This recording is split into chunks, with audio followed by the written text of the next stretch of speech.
चला तर मंडळी, मस्त चमचमीत दोडक्याची भाजी बनवण्यासाठी 2 दोडके घेतलेले, स्वच्छ धुवून घेतले, त्याचे शिरा काढून घेतले आणि त्याचे बारीक काप करून घेतलेले आहेत। दोडक्याची भाजी बनवण्यासाठी इथे मसाला वाटून घ्यायचा आहे। त्यासाठी मिक्सरच्या जारमध्ये आलं, लसूण, हिरवी मिरची भरपूर घ्यायची, 2 ते 3 चम्मच सुकं खोबरं घ्यायचं आणि भरपूर कोथिंबीर टाकून मसाला वाटून घ्यायचा। मंद आचेवर कढई ठेवायची, त्यामध्ये आपल्याला तेल टाकायचं आहे।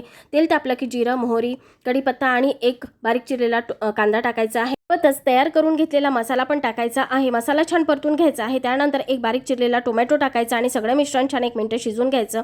हळद, मीठ, गरम मसाला आणि लाल तिखट टाकून आपल्याला थोडं पाणी टाकून मसाला तेल सुटेपर्यंत परतून घ्यायचा आहे। त्यानंतर आपल्याला त्यामध्ये दोडका टाकायचा आहे। दोडका आणि मसाला छान एकजीव करून घ्यायचा आहे। त्यानंतर 1 ग्लास आपल्याला त्यामध्ये गरम पाणी टाकायचं आणि 10 ते 15 मिनिटं मंद आचेवर ही भाजी शिजवून घ्यायची आहे, झाकण झाकून। 10 ते 15 मिनिटांनंतर भाजी छान शिजल्या जाते, त्यामध्ये कोथिंबीर टाकायची आणि आपली इथे चमचमीत मस्त दोडक्याची भाजी तयार आहे।